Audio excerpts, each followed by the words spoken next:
আচ্ছা, আমরা সকলেই তো নানা রকমের মুভি দেখি। হলিউড, বলিউড, টলিউড এবং নানা রকমের উড। তো এই সকল মুভির বাজেট সাধারণত কোটি, কোটি টাকা হয়ে থাকে। কিন্তু আমি যদি বলি আপনারা এই সকল মুভির বাজেটের ছাড়াই ফ্রিতে খুবই ইজি ওয়েতে এই আপনার ফেভারিট মুভির কালার গ্রেডিং আপনার ভিডিওতে ইউজ করতে পারবেন। তো এই কালার গ্রেডিংটা ইউজ করার জন্য আমরা ইউজ করব প্রিমিয়ার প্রো এবং কীভাবে এটা ফ্রিতে করা যায় সেটাও আমরা আজকে দেখব। চলুন শুরু করা যাক। তো আমরা এখন চলে এসেছি প্রিমিয়ার প্রোতে। প্রিমিয়ারতে আসার পরে আমরা আমাদের ক্লিপটাকে চয়েস করে নিব, যেটা কালার গ্রেড আমরা করবো। প্লাস আমরা এখন দুটো ছবি আমি আর কি সেভ করে রাখছি, সেটা হলো গিয়ে একটা হলো গিয়া ম্যাট্রিক্সের আর একটা হলো গিয়া বারবির। এই দুটোর কালার গ্রেডিং আমি আমার এই ক্লিপের সাথে ম্যাচ করব।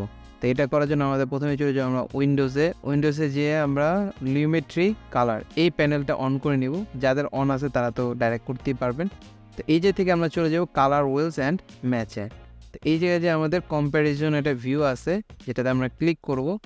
ক্লিক করার পরে আমাদের দুটা সাইড চলে আসছে। একটা লোকে কম্পেয়ার করতে হবে কোনটার সাথে কোনটার কালার ম্যাচ করব।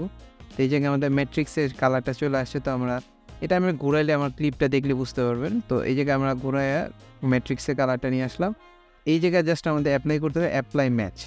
এটাতে ক্লিক করলেই আমাদের ক্লিপে ম্যাট্রিক্সের একটা কালার গ্রেডিং চলে আসছে। তো এই জায়গায় হয় কি, যেহেতু এটা প্রিমিয়ার প্রো একটা এআই এর মাধ্যমে করে, তো এই যে অনেক সময় আপস অ্যান্ড ডাউনস হয়ে থাকে। যদি আপনার কালার পছন্দ না হয় তো আপনার এই জায়গা থেকে জিনিসটা চেঞ্জ করে নিতে পারবেন। তো আজকের ভিডিওটা এই পর্যন্তই। আশা করি আপনাদের ভালো লাগছে। যাদের ভিডিও ভালো লাগছে তারা অবশ্যই কমেন্ট সেকশনে জানাবেন। আর এরকম আরও অনেক রকমের টিপস অ্যান্ড ট্রিক্স নিয়ে আপনাদের কাছে আমি চলে আসবো আবারও নতুন কোনো ভিডিও নিয়ে। ধন্যবাদ।